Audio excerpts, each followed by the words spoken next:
Good morning or afternoon, depending on when you're viewing this, and welcome to New Lens on Carbon. We're going to talk about emissions to offsets, and this was originally a three-part series that Jackie and I did at the Aurelia Rec Center on April 5th, 12th, and 19th, which we have now recorded, and you can view it in three parts, or you can watch it in its entirety. So let's get started. First of all, I'd like to do the land acknowledgement, and we'd like to take this moment to respectfully acknowledge that the city of Aurelia is situated on the traditional territory of the Anishinaabe, specifically the Chippewas of Ramler First Nation, as a member of the Chippewa Tri-Council and the Three Fires Confederacy, and it continues to be home to many diverse First Nations, Métis, and Inuit peoples, and is covered by the Williams and Upper Canada treaties. Sustainable Aurelia honors and values the significant historical and contemporary contributions of Additional people to the area. And remember that it's home to one of North America's oldest human developments, the Mitigation fish weirs. Next slide, please. And it is my great pleasure to acknowledge that I've been so pleased to work with Jackie. Jackie Ramler is a wonderful contributor to Sustainable Aurelia. And we really do appreciate not only her contribution to this seminar and other projects she's worked on, but also her financial contribution. She's a generous financial supporter of our annual electric vehicle show, our annual conference, and our annual art calendar. And Jackie serves as the Vice Chair of Sustainable Development on the Infrastructure and Energy sector and Sustainable Aurelia, also part of Green Living, and she is an EV owner. Thank you, Stan. Equally, it is my pleasure to work with Stan Matheson, who is the Sustainable Aurelia, the president of the organization, and really an incredible leader. It's through his leadership and example that Sustainable Aurelia has grown to such an extent in just a few short years. So Stan started out with natural resources management with Ontario government, and he had 9 years in private sector as a management consultant. He became the founding director of Sustainable Aurelia and has been president since 2019. Stan's an active sailor. He lives in an incredible retrofitted 1964 home. He's also an EV driver and is trying to be more vegetarian. So we're kicking off this session, and again, we've condensed it from this three-part session to a more efficient presentation. Part one is why carbon has become a problem and what do we do? Part two, we say, yes, carbon is a problem, but it's also a commodity and we need to understand the carbon market. And number three, we really dive into the meat of this presentation, which is each of us understanding our carbon footprint and what we can each do about that. So our takeaways, the part one is going to be really understanding the carbon cycle, understanding the effects, the damaging effects of CO2 and the importance of climate action, which includes mitigation, adaptation, and sequestration. In the second part, we're going to look at understanding the financial levers, and we're going to look at why finance is integral to climate action, carbon pricing, what are offsets, and investment as a mitigation measure. Also, we're going to look at understanding the carbon markets and how they can affect change. In the last section, which I think is really integral to how each of us can adapt and make positive change towards this, is really our own personal climate action. We're going to help you calculate your own individual carbon footprint, and we're going to learn how to offset our carbon footprint with a variety of different actions. So greenhouse gases and climate change. How does climate change happen? What are the greenhouse gases? Are some worse than others? We're going to show you, yes, they are. Which countries are the current biggest emitters? Where does Canada fit in that? How long has this been going on? And which of our activities account for the most greenhouse gases? So how does global warming happen? Well, prior to man's increase in GHGs, it started with the Industrial Revolution about 1850, The left-hand side of this, the yellow band, if you will, shows that solar radiation struck the Earth. There was a cloud cover, of course, because there's always been clouds. But for the most part, it was reflected back from the Earth's surface, whether it be land or sea or ice, and was able to penetrate a fairly relatively thin cloud cover. Since 1850, that cloud cover, because of the 58 billion tons of additional GHGs that we've been pouring into the atmosphere, we have a much thicker blanket retaining that heat. And so it's very much like being in a car where the solar radiation comes in and the car just keeps heating and heating because more is coming in than can leave. Next slide, please. So what does this mean, and how does global warming lead to climate change? Well, we've talked about the enhanced greenhouse effect that keeps more heat in the Earth. What's interesting, of course, is that the oceans absorb most of that heat and have been since we began to heat the planet, particularly after the 1950s, but certainly after the 1990s. And so there are circulation patterns. Ocean currents and air currents are actually operational in 3 dimensions. And so what we see as a result of the interaction of air and water currents, we are now getting stronger hurricanes and cyclones. Weather patterns have changed. We're getting desertification, so that areas that used to be arable and had forest cover are drying and are become deserts. We have decrease in snow cover and ice and sea ice, and we've seen that dramatically in the Arctic and the Antarctic. And of course, as a result of that, I mean, there's a huge amount of water entrained in those glaciers, and we now and are going to experience this even more in the future. Rising sea levels and shoreline retreat, and all of those have been a great impact on our planet and on us as individuals and the other creatures that live on this planet as well. Next slide, please. So, what are greenhouse gases, and are they all the same? Well, it turns out they're not all the same. The majority of greenhouse gases are carbon dioxide, and that's primarily from the burning of fossil fuels. But natural gas, for example, is primarily methane. And when it leaks, or when we have captured methane in the Arctic permafrost that gets released because it melts, it is released. And about 16% of the Earth's GHGs are methane. Nitrous oxide, which comes from industrial process and from diesel engines in particular, is about 6%. And then there are fluorinated gases, and we'll remember fluorinated gases from the ozone layer, the damage it caused, but they are thousands to tens of thousands of times worse than carbon dioxide. Nitrous oxide about 300 times worse, and methane about 10 times worse. The world's biggest emitters, well, China and the US, of course, but Canada is in the top 10 for sure. And what is particularly, I think, interesting about Canada's contribution is that our per capita exceeds the United States. So we, as individuals, are emitting more per person than the United States. And that is something that I think needs to be considered. It's fine to say, well, what about China? They're the biggest emitter, or the US, but individually, we contribute more, and largely because of our habits about large SUVs and pickup trucks, we have the world's worst fuel economy. And so we emit a lot from our transportation. Next slide, please. So how long has this been going on? Well, I mentioned it started about 1850, and this graph shows that, it was a gradual increase. And then after about 1950, it really tipped up.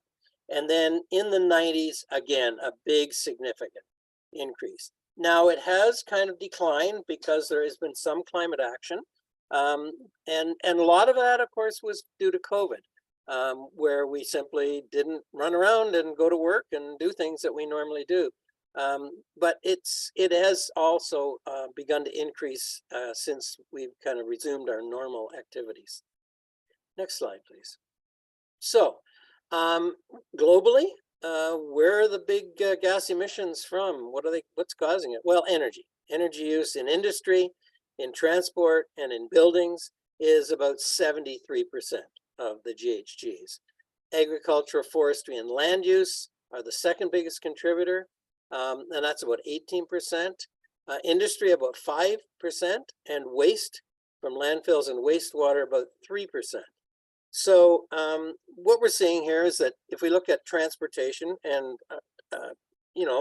personal transportation and public transportation, it globally accounts for about 16%. Residential energy use, which, so I'm going to relate this to us as individuals, globally is about 11%. But if we move to the next slide and we look at things closer to home, for example, in Aurelia, and this is based on the Climate Action Plan, Aurelia's Climate Future, that was released a couple of years ago and approved by council, what we find is that in Aurelia, almost 50%, that's about 4 tons per person in Aurelia, is from transportation. Another 20% is from residential heating. And so that right there is 70%. And so that's really something to consider when we think these are things that we as individuals can do something about. Next slide, please. What's the effect of this? Too much CO2 and too much GHGs.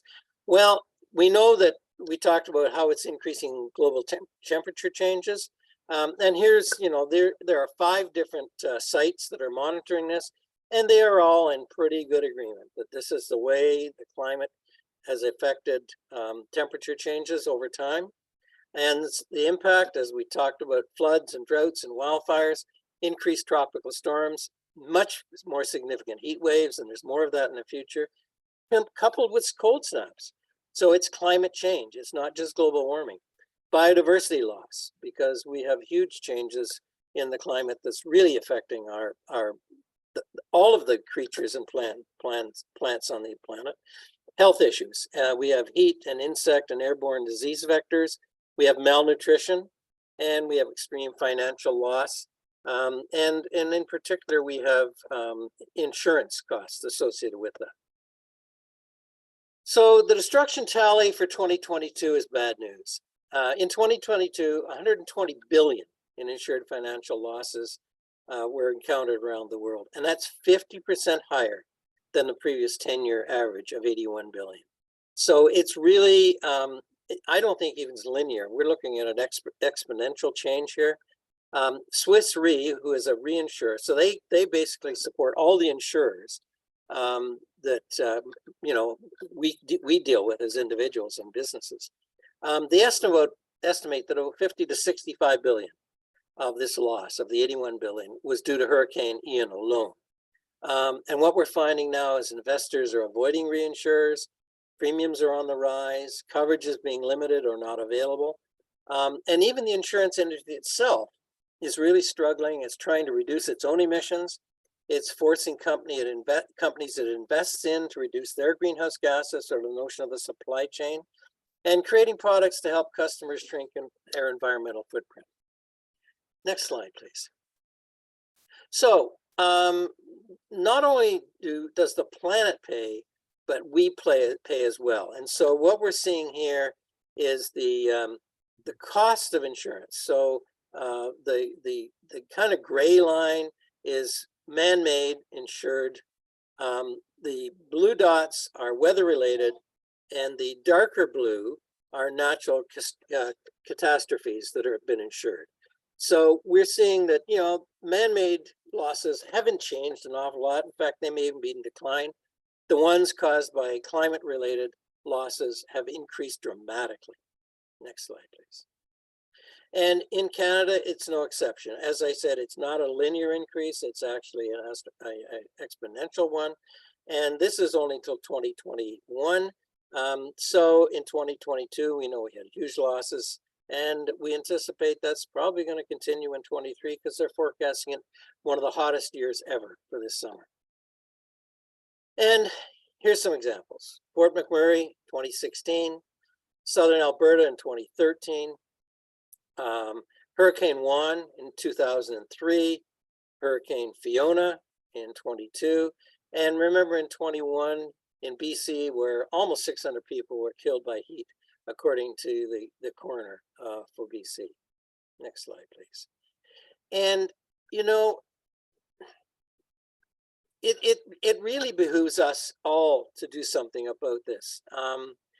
Without immediate global effect to combat the climate emergency, the Earth's uninhabitable areas will keep growing, says Professor Simon Lewis of University College London, Department of Geography.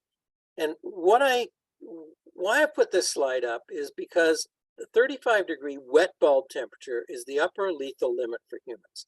So a wet bulb thermometer is one where they have muslin around the bulb. It simulates the ability of humans to respirate and perspirate during hot situations. And it's been determined that at 35 degrees wet bulb temperature, we simply can no longer cool ourselves without some assistance from air conditioning.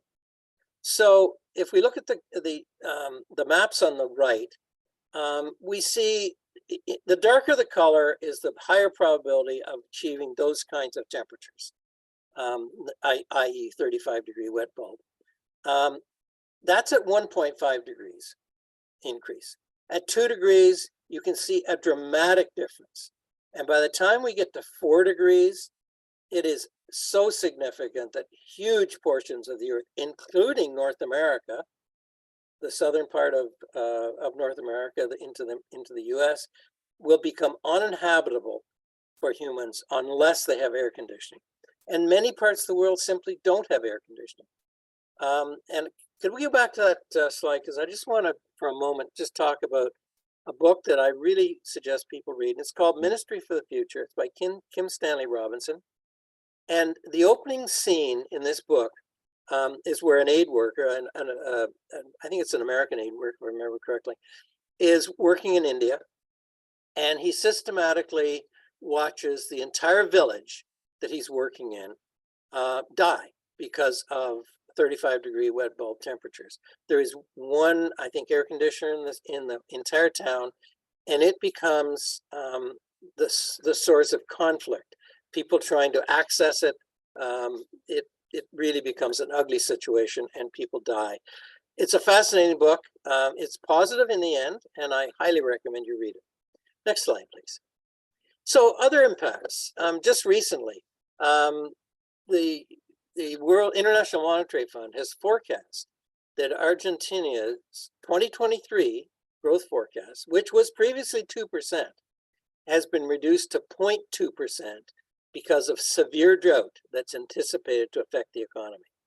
So Argentina is not that far from us. It's it's a mid-latitude country, seriously suffering from droughts. We have serious drought in the western part of the North American continent. And the other thing that is impacting us as individuals is this forecast from a Swiss banker that is forecasting that unsold gasoline cars will plunge in value, and he predicts a global auto glut and price war as people begin to move to EVs and abandon gasoline cars over the next little while. Next slide, please. But we've recovered from other crises. The ozone layer, remember, that was a very significant issue. And it's largely recovered. Polluted rivers and lakes, we've done a lot. We took action on phosphorus in North America, and it's become much better. Acid rain, we've taken measures to reduce acid rain, and that has had significant impact. And you all remember DDT that almost wiped out all of our raptors. And of course, those are coming back nicely. So those are all success stories, but they all took action, and that is what needed. And those actions are kind of two-part: mitigation and adaptation. But I've separated out sequestering because not everyone thinks about that. So mitigation is largely about the behavior to reduce emissions of greenhouse gases. Embedded in that is the notion that, what about all the stuff that's already up there? We need to capture GHGs to reduce what's already in the atmosphere, because what's already in the atmosphere is affecting us directly and immediately. So there are sequestration technologies. CarbonCure is one of them, and you're going to see this come up again throughout the rest of the presentation. Reforestation, seagrass, maritime coastal wetlands are very important in terms of sequestration and naturalization of our environment. I mentioned Carbon Cure simply because it's a great Canadian technology. It is really important in terms of reducing the contributions of CO2 to the atmosphere from the production of cement and the creation then of concrete from that cement. And it's a good technology that actually captures that and reintroduces it into the cement. Adaptation is what we need to do. As I said, we all recognize that climate change is already here. So we need to help take measures to help our communities become more resilient to floods and heat waves and high winds and ice storms and droughts and infestations and all the other things that have come along as a result of climate change. Next slide, please. So here's a larger image of Carbon Cure and how it works. So basically, when you create cement from limestone, an incredible amount of CO2 is created from that kiln process. Goes into the atmosphere. What Carbon Cure does is it captures that or CO2 from other industrial processes. It basically contains it in tanks, and then when the cement is created at the cement plant, the concrete rather, from mixing cement and aggregate and water, you then inject that CO2 back into the concrete, and it results in not only sequestering that CO2 into the concrete, but it also makes for a stronger concrete. So it's a real win-win for everyone. Next slide, please.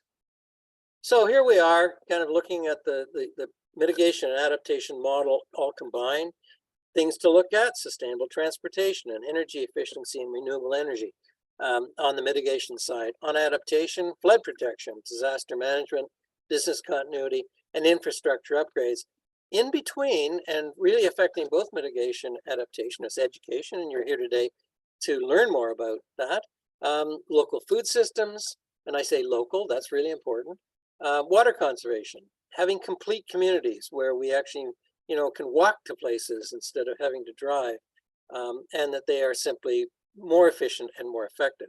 New energy systems and urban forest. We can't stress enough the need to regreen our environment. Next slide, please. And there's a case for early action. That's really important. We need to flatten the curve, as they talk about when we remember the COVID days. Well, what we see here are three graphs of possible ways of dealing with the amount of GHGs that are being emitted. So on the left-hand side is early action. So start now and then ramp up, towards 2050. The middle one is kind of slow and steady, a little bit every year towards 2050, if 2050 is our net zero date. And then the last one on the right-hand side is let's not do anything until the very end. The problem with that one is that during that time, we are simply cranking out emissions, just as we did yesterday. There's hardly any change. Whereas on the left-hand side, you can see that the area under the curve is much less. So it's simply fewer emissions going into the atmosphere. And that's why early action is so important. And I'm pleased to see that Aurelia has, in its climate action plan, has tried very hard to take that kind of an approach. You'll see that it more approximates the left-hand side than the right-hand side. So fairly early action on three significant fronts: one, on generating renewable energy; two, on electrifying transportation and moving to zero emission transportation; and building retrofits and fuel switching away from natural gas. Those are really important to achieve net zero. What does net zero mean? It simply means completely negating the amount of greenhouse gases produced by human activity through reduction and sequestering. And part of that is the generation of renewable energy to offset that which we cannot reduce through other methods, perhaps towards transportation or building energy. Next slide, please. So Aurelia's three big moves, and waste management. waste reduction. So big move number one, renewable energy. And this is sort of after you've done big moves 2 and 3, which deal with transportation and buildings. This is what we need to do, is to develop 62 megawatts by 2050 from renewable energy sources: solar, wind, hydro, hydrogen, and biofuels. Big move 2 on transportation is simply focused on decarbonizing high emission activities, electrification of vehicles by 100% by 2050, 27% by 2030. And big move number 3 on buildings is transforming our buildings into ones that are easier and more affordable to keep comfortable, targeting retrofits to make them more energy efficient, and putting in things like heat pumps, 65% of them by 2030, that is to say the pre-1980 buildings, which are the most inefficient ones, and 95% by 2050. And also waste diversion. We want to move to 90%. We're currently about 70, maybe 75. We want to move to 90% by 2050. And why is it important for you? Well, financially, it's simply cheaper to use an electric vehicle and to have energy efficient homes. Plant-based nutrition costs less than nutrition from animals. We will reduce our costs for things like insurance. If we reduce air pollution and heat, we'll have lower health costs. And estimates suggest that we probably stand to have 25 billion in losses between 2015 and 2025, and 100 billion by 2050. That can be more than 700,000 jobs created if we get to net zero by 2050. But if we don't, we're going to lose 100 to 500,000 jobs if we backslide on things like policies like the carbon tax, which we know works. Now, internationally, carbon tax has been proven to be the only thing, or not the only thing, but one of the very most important actions that can be taken, because it really affects people's pocketbooks, and then they take action. The other thing that net zero is going to contribute to is simply peace and security. Climate change directly causes worry, social strife, wars, migration, and contributes to health issues, particularly mental. So these are the reasons why net zero is important. You know, Canada is a cold, large, developed country with significant natural sequestration through the boreal forest. So that's kind of our profile in the world. But we have one of the world's worst footprints. We have 19 tons per person and the highest fuel use in the world. So we are not lily white on all this. We can do better. You know, people love our SUV pickup truck lifestyle, and like most humans, we are change averse. So we like continuing on the way we do things. Right now, only 7% of Canadians are active in climate change. That's not many. And those of you who are listening to this day are one part of that 7%. Reaching net zero with mitigation and sequestration will be a challenge. And government policies, such as the policies on mandating EVs and carbon pricing, are absolutely necessary to get there. But I think we'll also see, and we'll talk about this later in the presentation, that we need to use our financial tools, all the financial tools we have available, to really help with that. Recently, the IPCC released its 6th summer report. That was just in March of this year. And it identified 10 key solutions to mitigate climate change. In this series, we're going to focus on 8 of those. We're not going to talk about retiring coal plants. We've actually done that in Ontario, and that's been wonderful. We're not going to talk specifically about public transport, biking, and walking, although they're important. But we are going to talk about the others: investing in clean energy, decarbonizing aviation and shipping, retrofitting and decarbonizing buildings, halting deforestation and restoring degraded lands, decarbonizing cement, steel, and plastics, reducing food loss, waste, and improving agricultural practices, shifting to electric vehicles, and eating more plants and less meat. And the table on the right-hand side says this is how we're going to do it. So, and you're going to see these throughout the entire rest of the presentation. Active transportation, energy efficient retrofits, replacing your gas furnace with an air source heat pump, replacing gas appliances with electrical versions, practicing the 4 R's, not 3, the 4, reuse, reduce, recycle, and refuse. So refusing to buy is your first one. We're going to talk about that in more detail. Increase plants in your diet, fly less and offset when you can, and we're going to show you how to do that.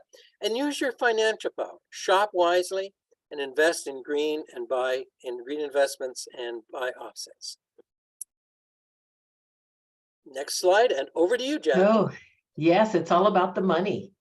Climate capitalism. You know, in some ways, those two words might be antithetical in some people's minds, but we really want to help us shift here. We believe that each of us is the key to this change, and we have to recognize our own power. So we really see 4 financial tools as options for us. So number 1 is the regulation of the carbon emissions, carbon pricing, pollution, price on pollution, which is the compliance market. So that has been mandated by the government and is in place. Divestment of fossil fuels from financial portfolios. We're already seeing big sovereign funds, pension funds, money managers taking the lead on this. But we want everyone to know that you have the power to affect that change in your own portfolio as well. Whether you call it green, responsible, I mean, there's so many terms being used now for this, being able to take action, positive action on affecting change in your portfolio. But really, it's a matter of what's important to you. Not everyone's green portfolio is going to look the same. So it's about you really reflecting on what your priorities are and working with your financial advisor to affect that change in your portfolio, whether it's through choosing different managers or through the individual stock and bond selection within your portfolio. And then the last is voluntary carbon offsets. Again, we're going to get into that in more detail in the when we look at our own carbon footprint and how we can buy those offsets. So again, the future is in each one of our hands, and we can make little changes, which then adds up to big impact. And one of the things we're going to look at is how you can choose your money choices, whether it's like Stan said earlier, choosing not to buy, or whether you're buying from Marketplace, Facebook Marketplace or Kijiji or any of those used goods services. So really, there are 2 types of carbon markets. There is the compliance, which is the government regulated system. That really is being implemented on the larger carbon intensive industries, such as the oil and gas industry, obviously, but also concrete and industrial manufacturing. Now, they've created an emissions trading system. And we've got a great example of this in a bit, but it's really about it's termed as cap and trade programs. And it's about capping the maximum greenhouse gases that an industry can emit. And so those companies that are doing a better job can sell their excess credits to other companies that are not doing as good of a job. And then the other side of this market is really the voluntary, which is more you and I. It's where we can choose to offset our carbon footprint by investing in carbon neutral or carbon reduction programs, such as Carbon Cure, which Stan introduced earlier. And this is really about projects that look at reforestation, reestablishing wetlands, investing in renewable energy, investing in public transportation. So these kind of programs are becoming available. They're still in the early phases. We're going to look into that a bit further to help you identify, how to spot a good investment. So instead of in terms of the federal backstop, fuel production and distribution obviously is a huge factor in Canada's higher carbon footprint per capita. Fuel delivery alone expends a lot of energy. Then we get to consumers, where fuel consumption, my apologies, I don't know why that is doing that. And I can't seem to move it. My apologies. Let me get rid of that. Consumers do not pay the fuel charge directly to the federal government, but the gas companies are required to collect it. Fuel price paid by consumers may have cost of the fuel charge embedded. Depends on the company. Registered OBPS facilities would generally not pay the charge on fuels that they purchase, and instead would be subject to the carbon price on portion of the emissions above the facility emissions limit. So that's an overview of the system.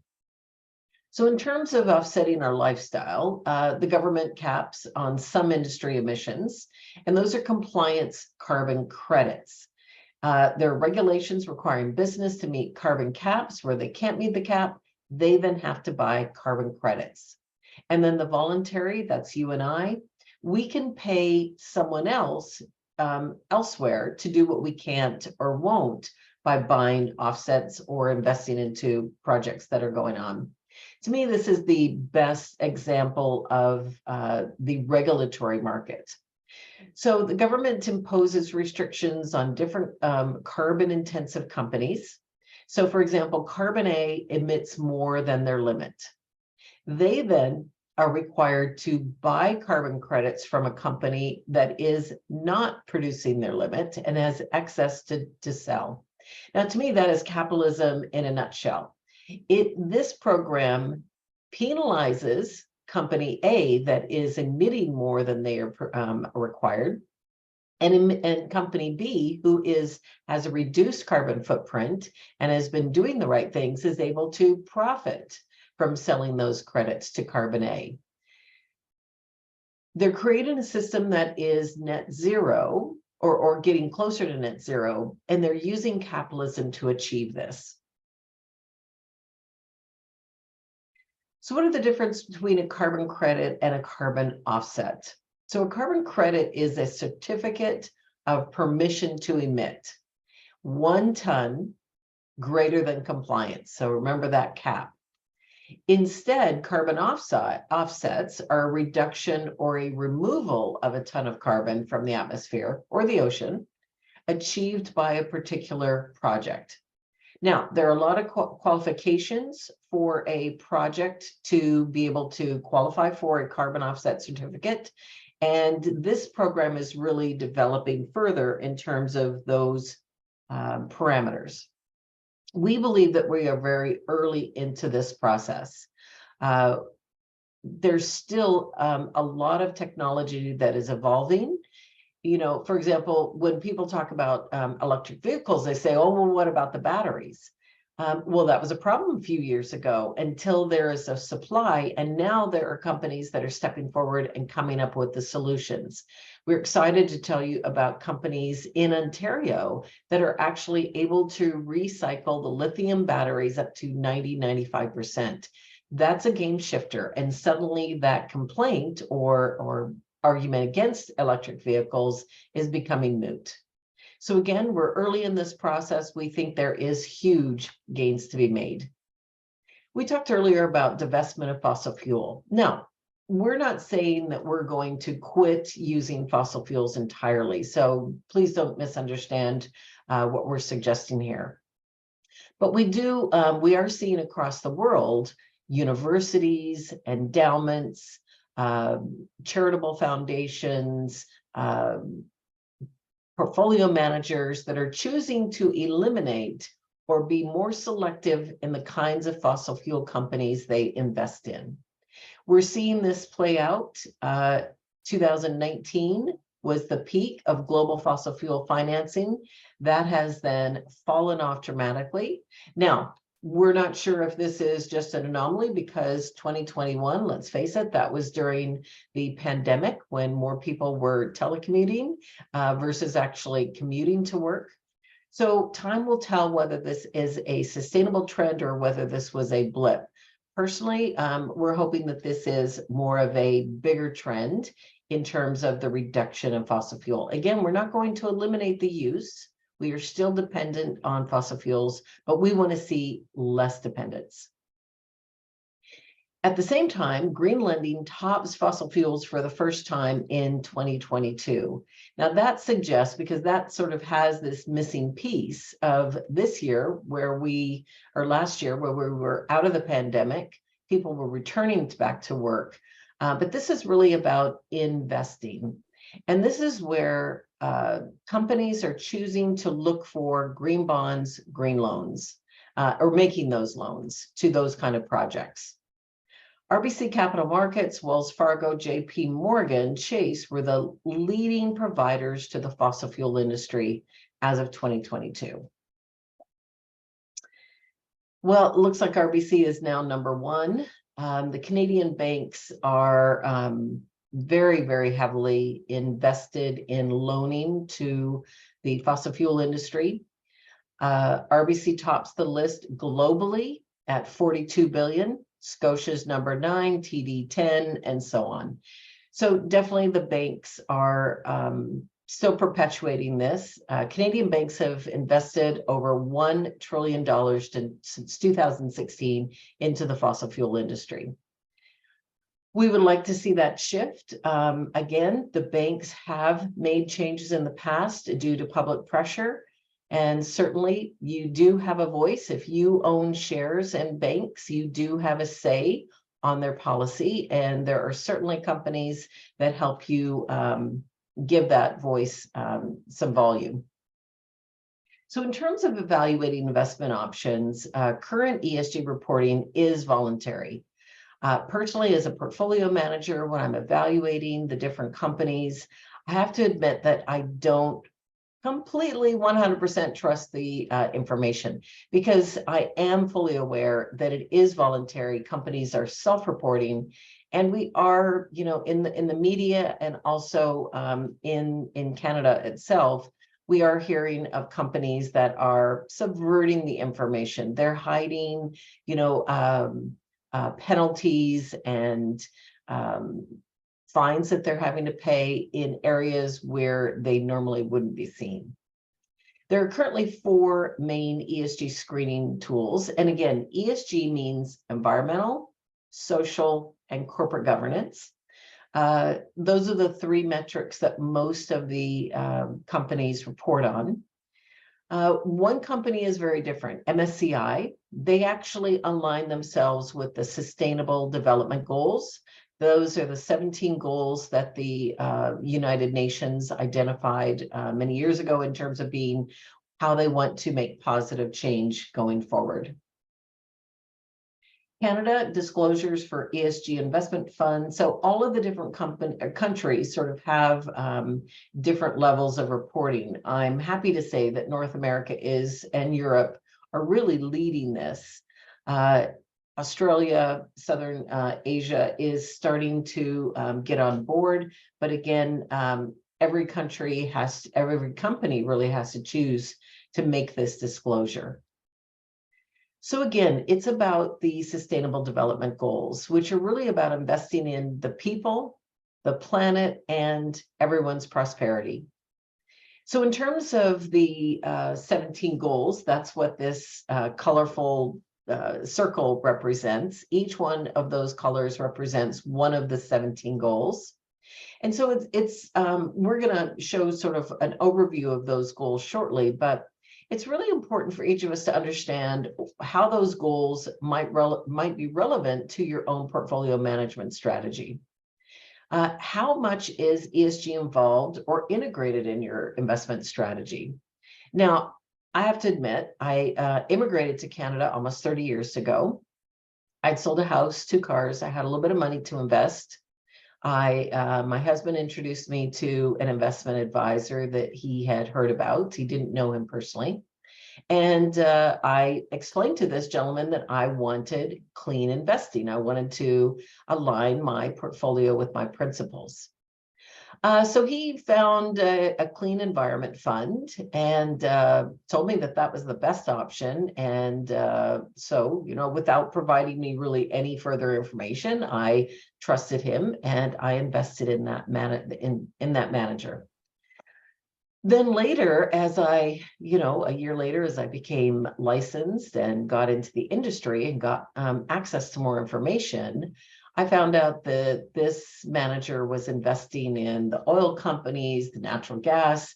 To me, it didn't align with my principles. And this is what's really important for everyone to understand. Everybody's interpretation of clean or green or sustainable or responsible is very different. To really do your research before you invest, ensure that your advisor is providing you with the details so that you can make sure that it truly does line up with your priorities.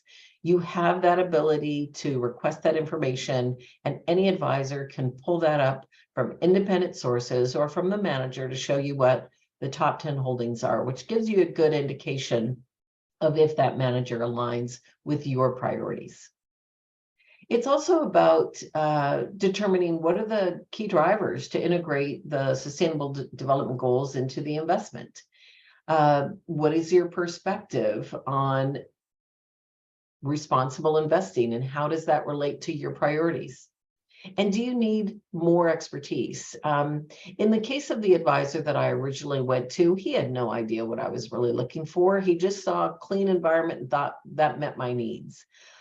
So truly find an investment advisor that speaks your language, that has your same principles and priorities, and that can really help you navigate whether it's mutual funds, if you're getting started as an investor or have a smaller portfolio, or if you can actually choose individual companies if your portfolio is larger and it's more cost efficient to be able to look at individual companies over managers.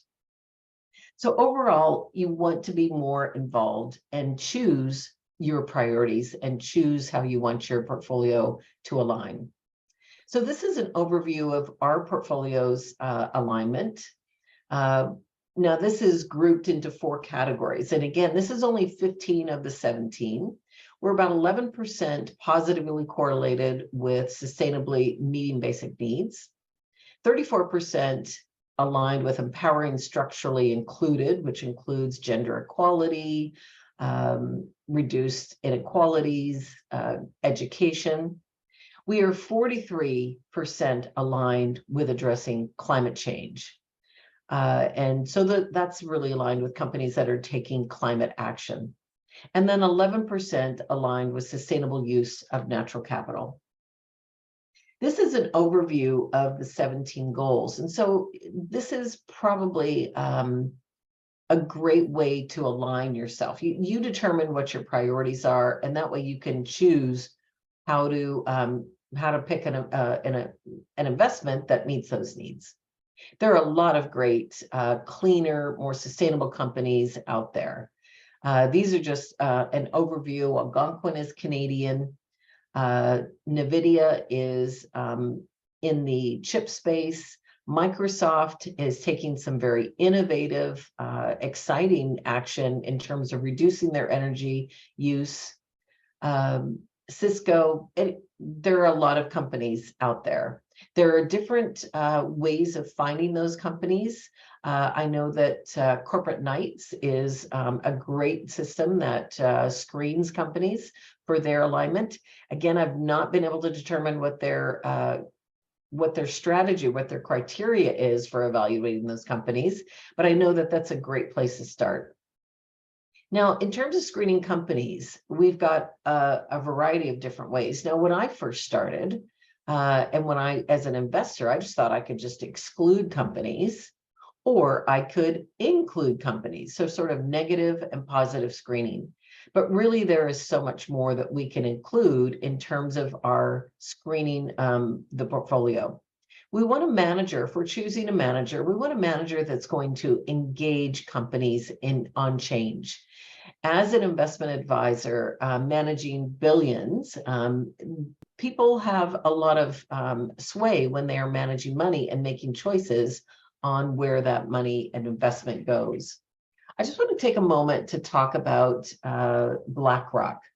BlackRock is run, well, let's start out with BlackRock is the largest money manager in the world, run by a fairly forward-thinking gentleman, Mr. Larry Fink. He's the CEO. And several years ago, he started writing an annual letter to the world's CEOs. Now, why do the world CEOs listen to him? Because BlackRock is the largest money manager and manages between $8.5 and $9 trillion. If they choose to blacklist a company, that company is going to be impacted by losing investors. In 2020, he came out and made some fairly bold statements. He said climate change will be a defining factor in companies' long-term prospects. We are on the edge of fundamentally reshaping of finance. In that year, they choose as a firm, because they vote representing the shares they own in companies, they voted to oust 64 corporate directors because they did not believe that those directors were heeding the call of change. They dumped 69 companies' shares because they did not believe that they were laying out a plan of addressing climate change. And they put 191 companies on watch. This is what we're talking about, progressive capitalism, sustainable capitalism. It's where, and the other thing to keep in mind is that when we're getting rid of companies that are not making a change towards sustainability, what in essence we're doing, at least that's how I see my job as a portfolio manager, is I'm reducing my client's risk. For example, if we know that a major fossil fuel company in Canada has tailing ponds on the floodplain, and that there's a chance that, a major flood could wash that down into the adjacent communities, that would be a huge risk. Now, we already know from testing that leachates from these tailing ponds are leaching into the river. It's only a matter of time. Personally, I want to stay away from that company because that company in my clients' portfolios represents too much risk. Now, in 2021, Mr. Fick again called on companies to disclose a plan for how their business model will be compatible with a net zero economy. To me, Larry Fink embodies progressive capitalism. He is using his voice, his platform as a money manager to help nudge companies forward. In 2022, we actually used the term the power of capitalism. Will companies lead or follow was his big question that he asked CEOs. And again, in 2023, this year, his recent statement, he said, deference to choice can't be a shield for abdication of responsible risk management. I believe that was in an answer to a political statement made out of Florida that is trying to do away with ESG screening on behalf of money managers and also companies. So there's a lot going on, and in essence, we each have the power. He is using his power. What are you doing to affect your power to change? Now, in terms of SDG alignment, there is a screening tool that sort of looks from strongly misaligned to neutral to strongly aligned. And that's what we use. Now, this is an example that is in the MSCI data, and I can pull up this for a company and I can identify how do they align, how do they not align. Let's face it, there is no perfect company, so we're not looking for perfect. We are looking for companies that best align with your portfolio. In this case, this is a major Canadian food company. And what we notice is that they are misaligned with life underwater. Now, I would probably suggest that that's in their frozen food aisle, and that probably is stocking a lot of unsustainable seafood. But again, we can dive into individual companies. Now, a couple of years ago, we had a gentleman, actually a couple, come to us, and they wanted us to review their portfolio using our proprietary tool. Now, this isn't Raymond James. This isn't MSCI. This is a tool that my team and I developed to be able to evaluate portfolios. what we find is that we all respond. 70% of the population is visual. We can absorb more information visually than a table of numbers. And even as a portfolio manager, I am no different. So what we saw with the typical, and I would say that this was a typical brokerage portfolio, typical companies, a lot of Canadian dividend payers, a lot of major companies that use. Unfortunately, there are a lot of these companies that are very misaligned with the Sustainable Development Goals. There were some winners, but mostly misaligned. Now, in contrast, this is our proposed portfolio that has been screened positively and negatively to choose more companies that are better aligned with the Sustainable Development Goals. So again, is it perfect? No, but we are better aligned and working more positively towards affecting change.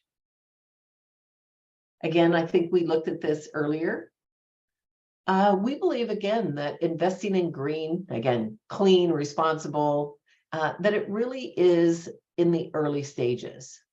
Now, with oil taking off in 2022, with the backlash from Russia invasion of Ukraine, that green investments took a bit of a pause because everybody was chasing oil. But we don't think that this is a short game. We believe that this is a long game, and that cleaner companies that are working towards net zero are going to be getting the advantage. In terms of green investing, it has been steadily increasing every single year. And I think it's really a matter of being aware that it's even an option in your choices of investments. As a clean, the term is, I'm part of the Responsible Investment Association. I've actually just been appointed to the board of the Responsible Investment Association. And it's really their outreach of trying to do more public education, just so that investors are aware that it's a choice.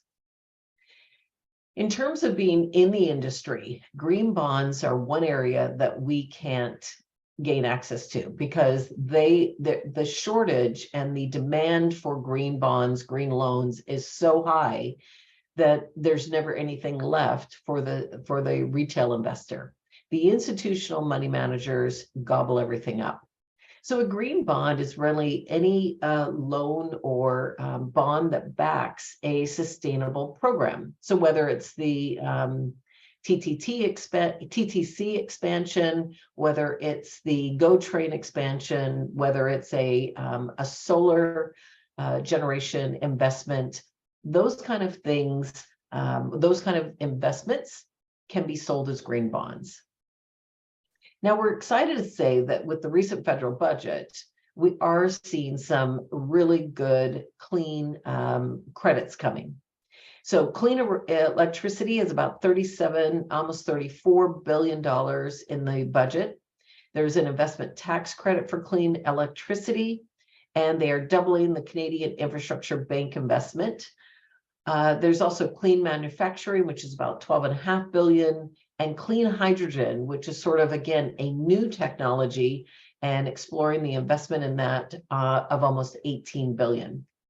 There's then a smaller amount for multi-sector, but what we're seeing is a nice priority of clean investment credits in the budget. Voluntary market. Thanks, Jen. Over to you, Stan. Well, the voluntary market is an interesting one because people are in it for, or institutions and businesses, for a variety of reasons. One is because we actually care. Two, because we want to appear to care, or we just want to greenwash. So let's investigate that. So what's key in the voluntary market is what we call high quality carbon offsets. And these have a number of characteristics, 5 in particular. And so when we spend our money on an offset, we want to make sure it's going to do something good to do the offset that we hope it will do. So the first thing is what's called additionality. So is this a project that would have gone ahead anyway without our buying offsets? So oftentimes a solar farm is a business. There's a business case for it. It's going to go ahead anyway because it's got investors. They think it's a great viable business. It's going to happen. If you buy an offset for a solar farm that's already going to go ahead, there is no additionality. However, if you can support a reforestation project or another technology somewhere that really needs funding from the offsets to make it work, to make it feasible, then that provides additionality. The second component, the second characteristic is it has to be verified. It has to be monitored and reported and verified by a credible third party. That's really important. And there are a number of these credible third parties around the world. And we're going to talk a little bit later how bringing some standardization to this whole business of verification. Permanence. It has to be a project that will permanently, or at least semi-permanently, so for a longer period of time, remove carbon. So if you invest in a forest and you buy the offsets to create that forest, but then next year it's cut down and harvested and clear cut, that is not a permanent removal of carbon. It also has to be measurable. So it has to be based on a recognized methodology with scientific data to ensure that we can actually measure the results of that project. And the fifth thing is that it needs to avoid leakage. So it can't in turn increase emissions elsewhere or account for any that might occur. So for example, if you're going to buy a carbon offset for a hydro project, and that hydro project then floods the forest, and over time, the methane that's produced by the deterioration and the rotting of that forest that's been flooded contributes more methane to the atmosphere, then that is not a good outcome. And so that is what's called leakage. Next slide, please. So let's look at the life of a carbon credit. So there are three main components. There's the project design, there's the monitoring, reporting, and verification component, and then there's the actual transaction.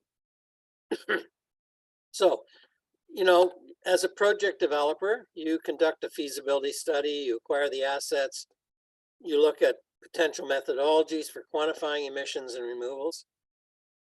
That's all part of the project design piece. The problems with project design are that you might have limited market access, including access to upfront capital. And there might be a lengthy process for developing those new technologies. So you overcome those, and then you go for what's called registration. So that's where the monitoring, reporting, and verification occurs. So you contract with a verification body to monitor the project and do the verification.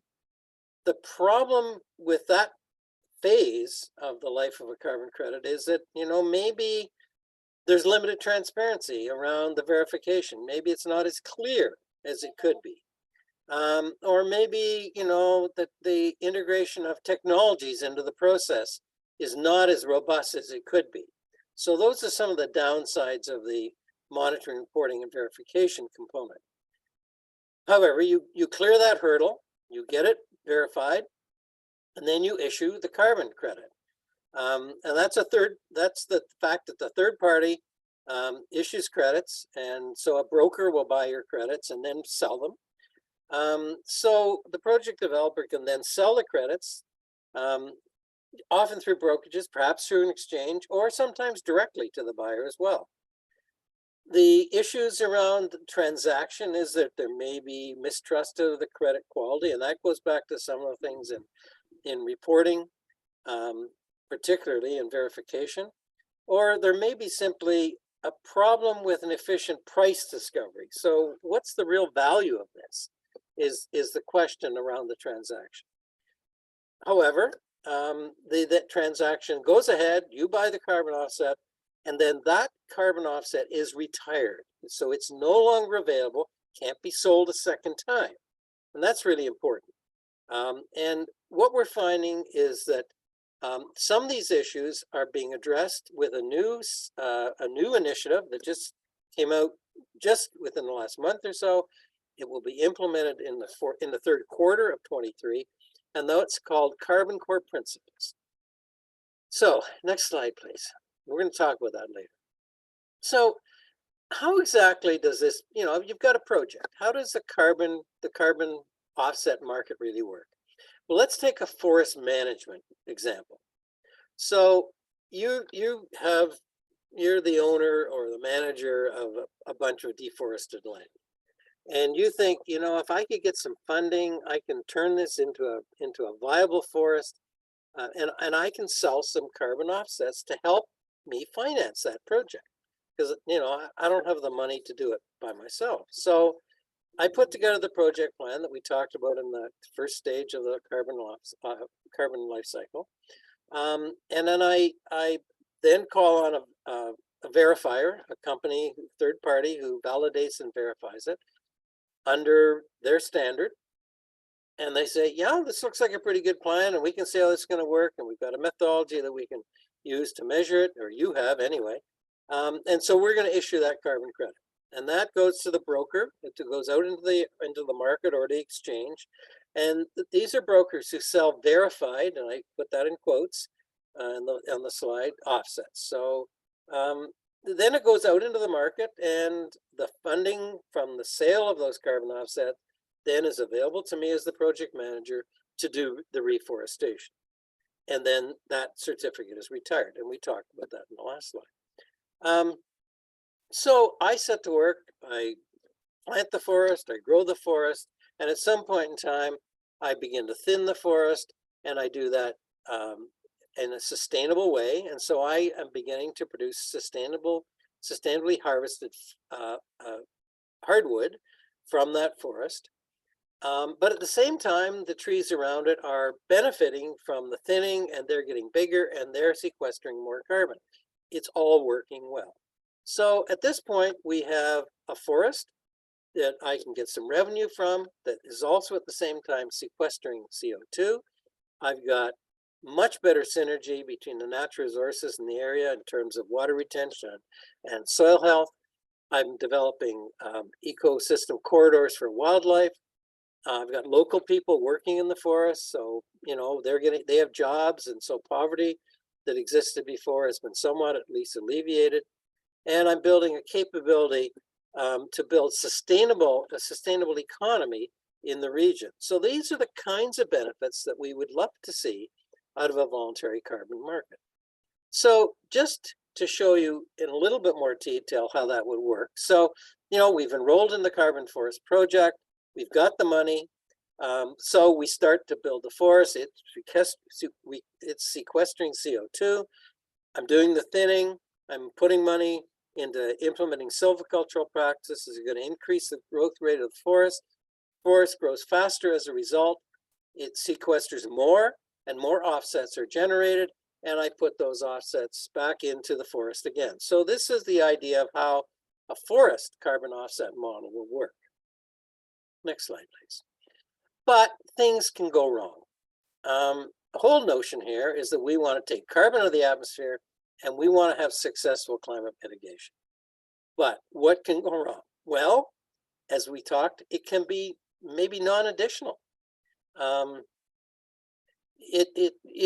it's a project that would have happened anyway, in which case there's no additionality. Or, it burns down, or it's cut down, so it's non-permanent. There can be leakage, and there may be, in some cases, biophysical feedbacks that can change the environment around the forest, resulting in net warming of the area. But if those don't happen, if those negative aspects do not happen because of good management and good planning, then we will have successful climate mitigation. But it's nature can be unpredictable, and so can people, especially in periods of great change. And we certainly have a period of great change right now. Next slide, please. And it's over to you to talk about the financial aspects of modeling the carbon market. Thanks, Dan. So again, we've talked about the voluntary carbon market, and that's the one that you and I have the ability to invest in or choose to buy into to offset and lower our carbon footprint if we can't get it down completely with other actions. So this this chart is really impactful because it shows the acceleration of the credit market. It has grown exponentially since it was first introduced in 2007, and it's starting to gain some traction. Just looking at the difference in growth from 2019 to 2021 is huge. So the green giant, how big can the voluntary carbon market grow? Well, remember Stan's mentioned before that there are only about 7% of the population that is actually taking action.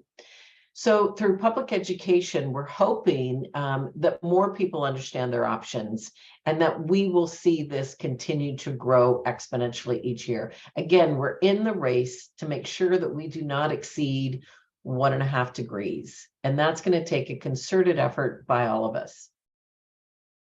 This is just showing the growth to recent. And we think, again, if you look at 2020 in comparison to where 2030 is and ultimately 2050 and beyond, there is huge growth coming around the corner.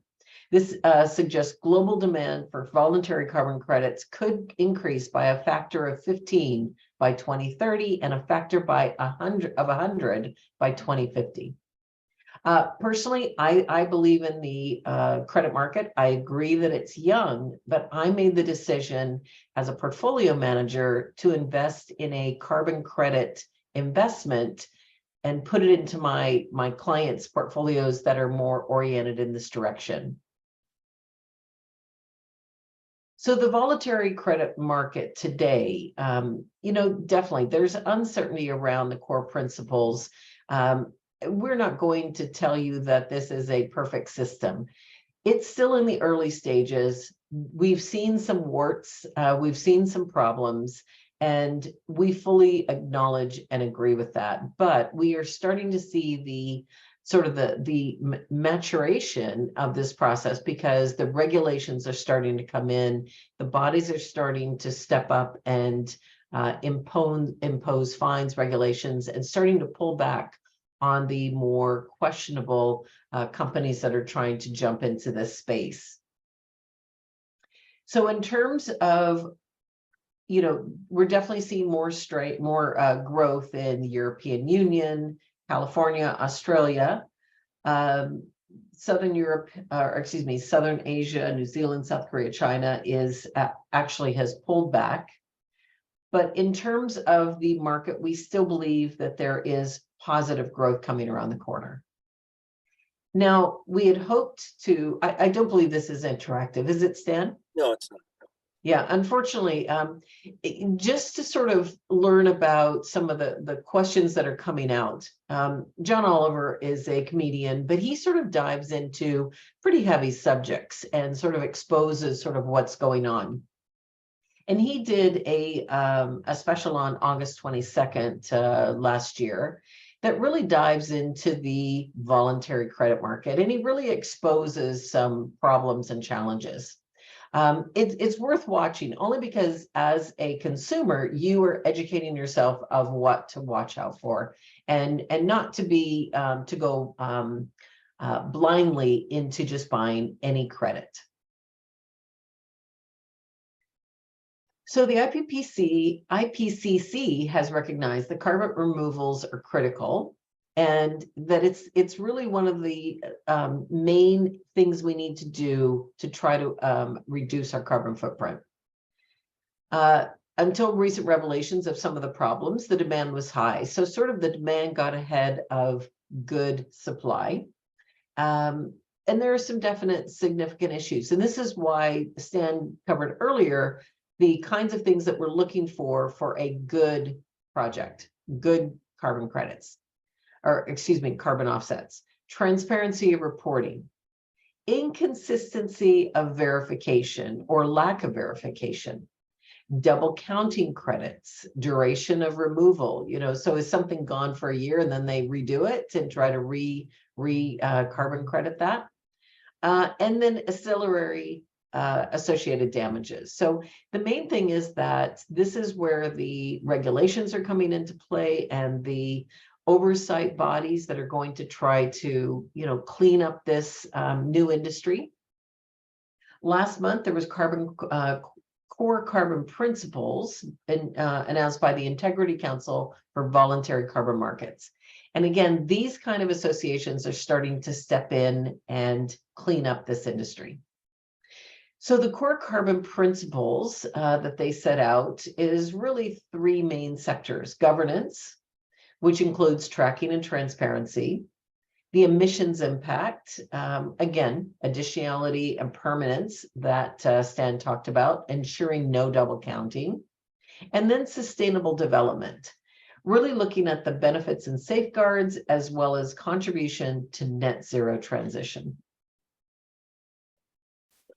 And lastly, where do we buy these credits? There are a couple different options.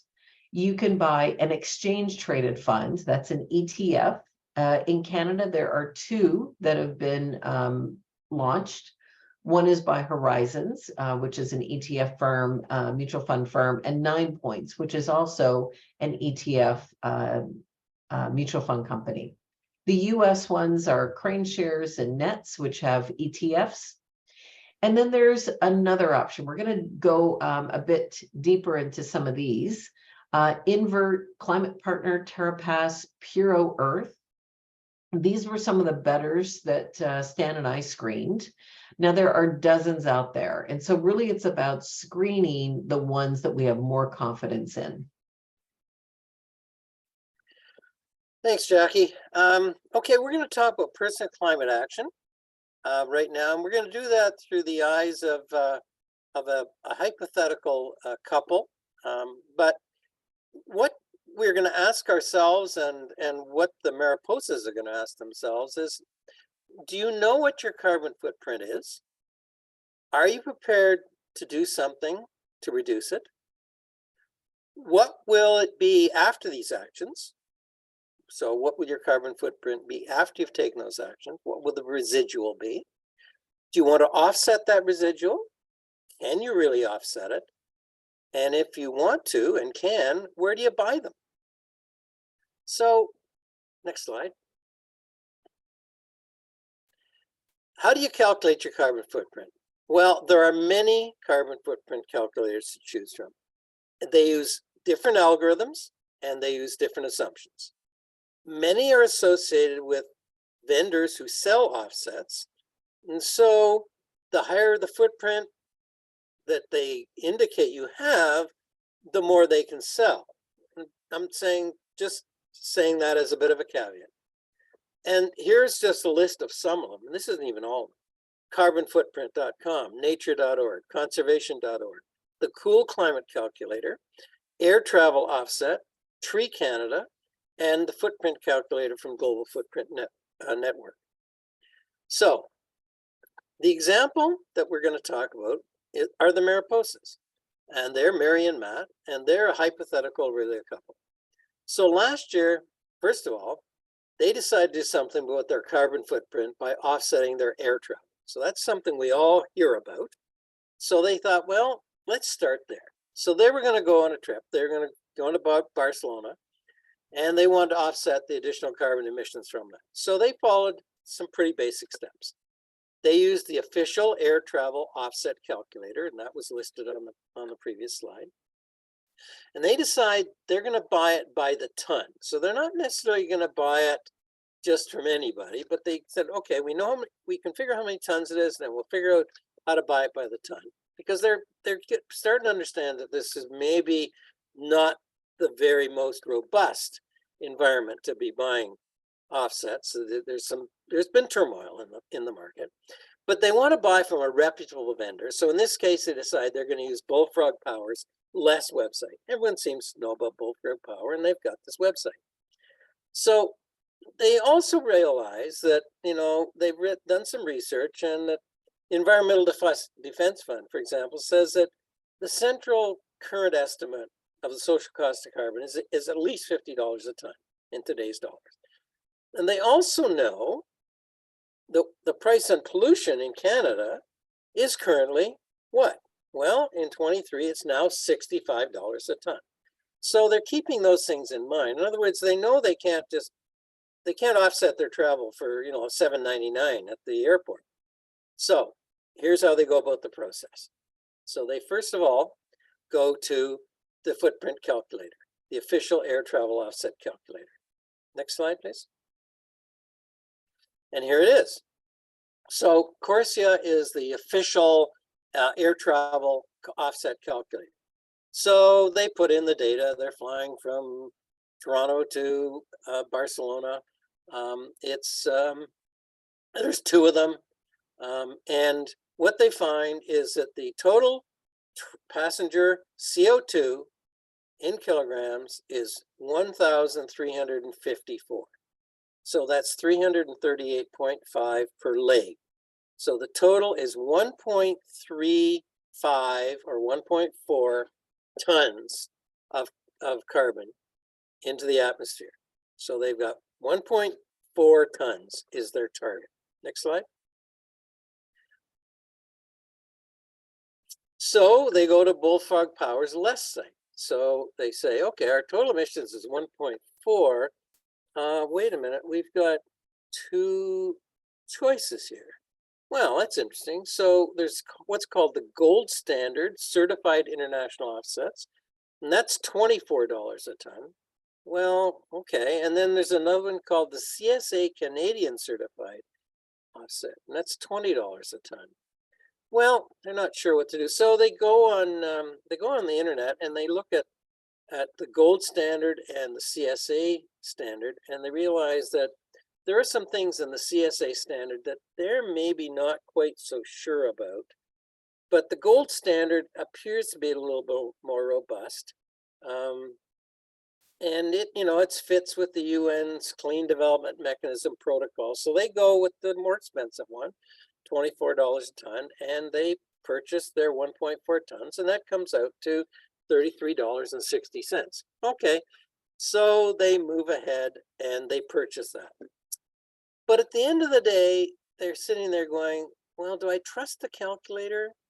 Do I trust the seller? Is the calculator accurate? Is the rate realistic? If conventional wisdom is that it's $50 or $65 a ton, how come I got it for about half of that, $24? Why are there two standards? And more importantly, what am I actually buying?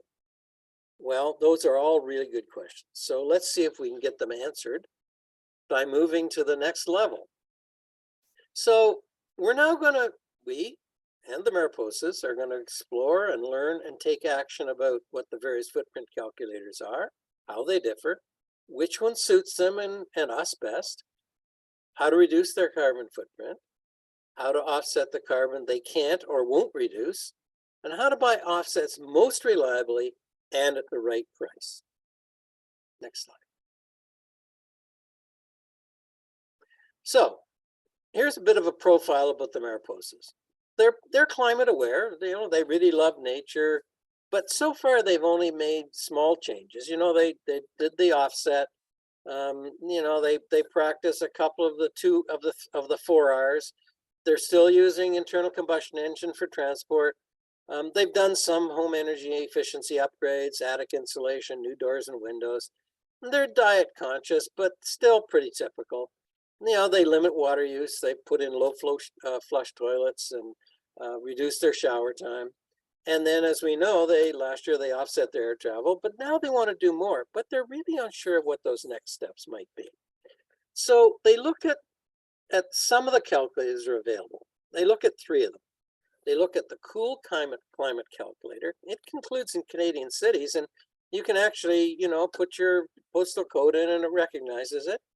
They also know it's used by a company called Invert and by the Nature Conservancy. So they, okay, that sounds like it might have some merit. The carbonfootprint.com calculator, they look at that and they think, well, give it a shot. It says it's best for residents of what are called calculatorless countries. in the review they did, but they're not really sure what that means, but they're going to throw it into the mix. And then the last one is footprintcalculator.org from the Global Footprint Network. And they find it interesting because not only does it look at carbon footprint, but also looks at your ecological footprint. But they looked at it and they realized there's no real way of recording your natural gas space heating use in this model. But nevertheless, let's see what the three of them produce. And so they run their calculations and they come up with this result. So, okay, so we've got the three columns: the cool climate calculator, the carbon footprint calculator, and the global footprint calculator. And the bottom line is, wow, there's a big difference. The cool climate calculator comes out at almost 29 tons, whereas the global footprint calculator is at 18.5, and in between is the carbon footprint calculator at 25. Well, what does this mean? Let's look at it in a bit more detail. So they start looking at the cool climate calculator, and they look at the goods and services piece, which is, wow, 16.8 tons. That seems excessively high. Why would that be compared to the others? And they look at the carbon footprint of the carbon footprint calculator, and they look at the travel piece, and they go, wow, it's really high compared to the others in terms of travel, air and car. And then they look at the global footprint, and they say, well, this one seems better balanced, but we know it doesn't include natural gas because the model we went through doesn't show that. But if we added 3 tons to our home energy, then it comes out at 18.5 and says, you know, that's pretty close, because they looked at some other results and it said that, you know, the average Rillion, for example, in the Climate Action Plan is at 8.4. So that's getting close. It's way closer than 29 or 25. And they also realize that, you know, these are simply models. And as George Bach says, you know, all models are wrong, but some are useful. So which of these models is the most useful to them and to us? Well, it looks like the purposes of this exercise, maybe the global footprint calculator is the one they're going to go with, because it seems to be closest to conventional wisdom in terms of, but, you know, it's hard to know exactly how the others, why the others have really emphasized, in one case, goods and services, and the other case, travel. It's not as well done. So we're going to go with the GFN. It's really easy to use. It asks 13 questions. It allows you in some cases to drill down when, you know, with respect to food, or, you know, how often you eat animal-based products, or how much trash you produce. There's some drill downs that you can go to that give you gives more detail. So 13 questions, it's easy to get through. And so they do that, and they've done that. And so here's what the model looks like for them. Their result from the Global Footprint Network is the next slide. And here it is. So this is their kind of as-is situation. So they've added the 3 tons, so they've got the 18.5 instead of the 15.5 that the model produces. So they're feeling comfortable with that. It gives them a bit of a picture of their consumption by category. Clearly, transportation is really high, as is shelter, which is kind of consistent with what they see in the Aurelia Climate Action Model, Aurelia's Climate Future. It also shows what their impact on the Earth's resources is in the pie chart there, which is interesting. So their carbon footprint is huge, but they can see that, you know, they're using a fair bit of cropland, their forest products, built up land, and fishing grounds are all there, as well as grazing land. So that tells them that they are using 8.9 global hectares of the Earth's surface. Well, when you look at the Global Footprint Network, you realize that what we're really allocated is about 1.2. So you take the global hectares available, you divide it by the number of people on the Earth, and you end up with about 1.2 per person. So in this case, for their couple, that means that they're almost using 6 of the Earth's resources, 6 times more than they should be. So that's their starting point. So they decide, you know what, we got to do something about this. Remember last year we offset, so we're going to, first of all, can we reduce our air travel? Not just offset it, but actually reduce it. And what if we bought an electric car? What would the impact be? Well, let's find out. And then the third thing that they're going to do in their plan is we're going to look at an air source heat pump. What would it do compared to the natural gas furnace we have now? And what about if we increased plants in our diet as opposed to meat? And what if we were a bit more careful about the 4 R's? What if we put more emphasis on refusing or reducing as opposed to reusing and recycling? And then let's look at offsets. What would it look like? Could we offset this year's travel? What would that look like? And then into the future, beyond doing this, what would it look like if we got into energy efficiency improvements further in the house? If we, started to think about renewable energy generation, such as rooftop solar photovoltaic or micro wind. And these are questions they're asking themselves and want to do. And so they go through the process of changing systematically the global footprint network. And this is the result. So step 1, they're going to reduce their air travel from 26 hours a year to 8. And that's a reduction of 1.8 tons. So we've gone down to 16.7 tons from 18.5. That's a 10% reduction right there by eliminating 2/3 of their air travel. That's very significant. Now, if we bought an EV, wow, that's a reduction of 4.3 tons or 23%. So already we can see with the little graph here that mobility is no longer the biggest one. Food and shelter are larger than mobility by just going to an electric vehicle. All right, let's move to step 3. Step 3 is replacing their natural gas furnace with an air source heat pump. That contributes a further 3 tons or 16%. Their carbon footprint is down from 18.5 to 19.4 just by doing steps 1, 2, and 3. And step 4, let's reduce consumption of meat and dairy by 25%. Let's see if we can do this and see what happens. It reduces a further 4% or 0.8 tons. So we're down to 8.6.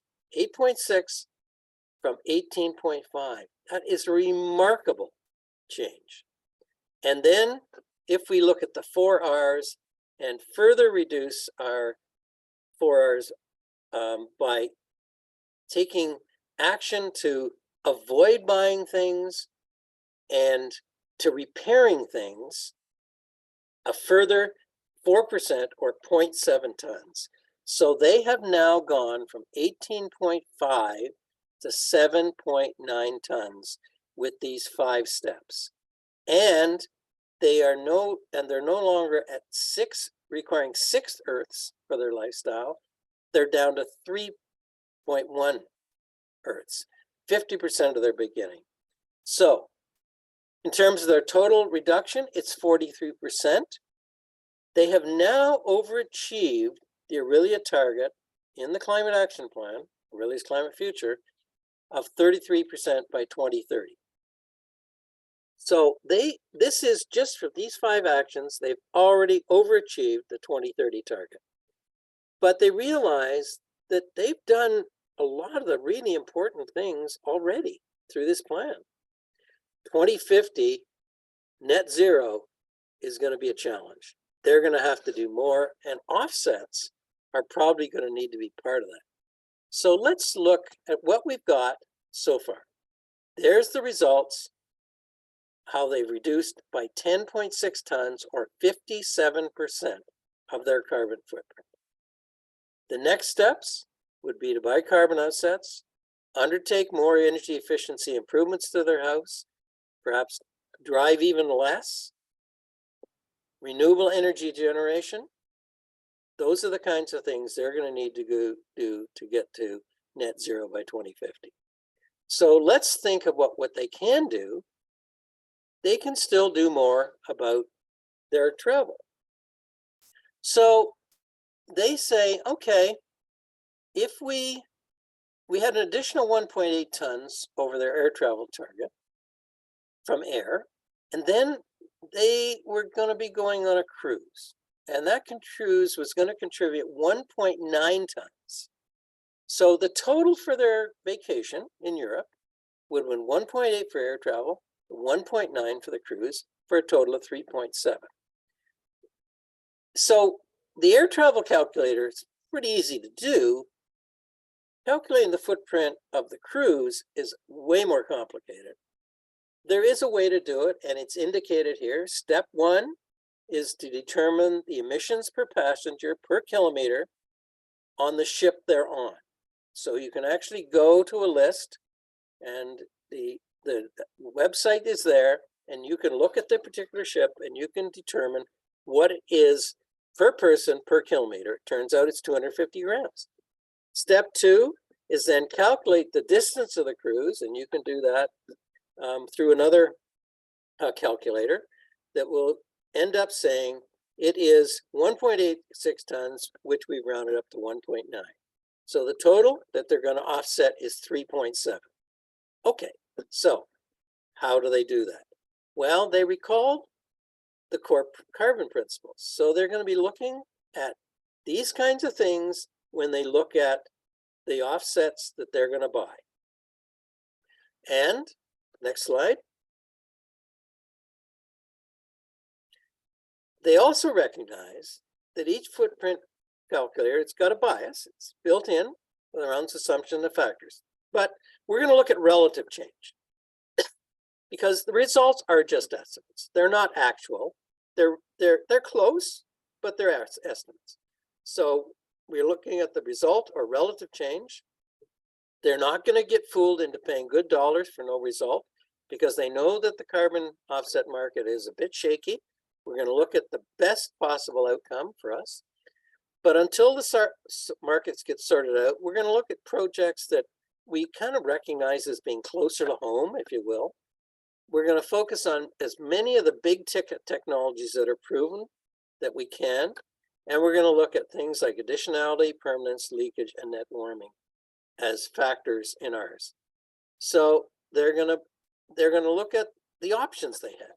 And as Jackie pointed out, they can either buy ETFs or they can buy voluntary credits. So they look at the options there. Next slide, please.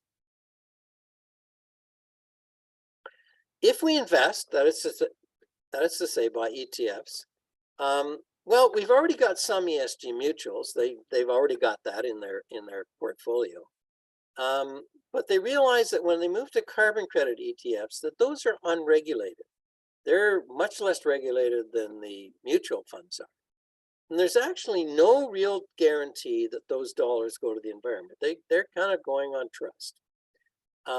They also know that there are some good green companies that they might be able to invest in, but a lot of them are private. For example, CarbonCure that they'd heard about, turns out it's not a publicly traded company, so they can't even invest in that company through ESGs or through carbon credit ETFs. Well, not directly anyway. They may be able to through carbon credit ETFs if they could even figure out what was in the portfolio.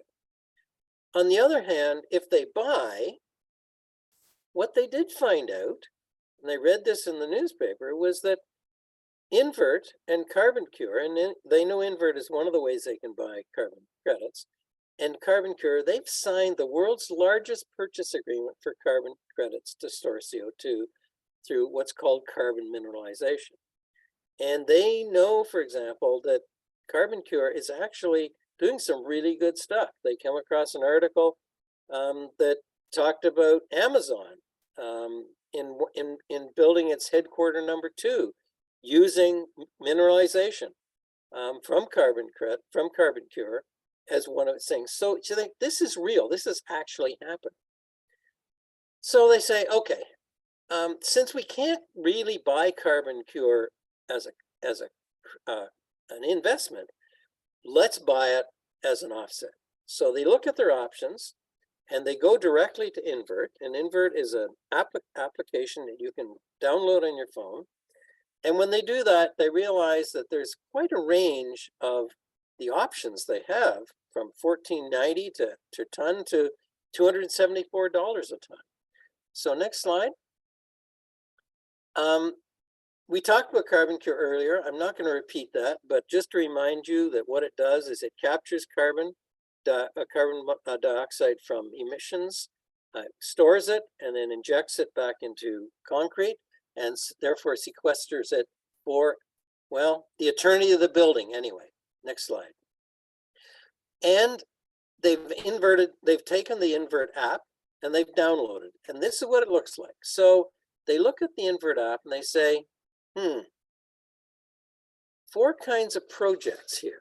And I guess at this point, I should probably give you some disclosure. One of the reasons that I know about Invert is that one of our sons-in-laws actually works for Invert. And so he introduced it to me.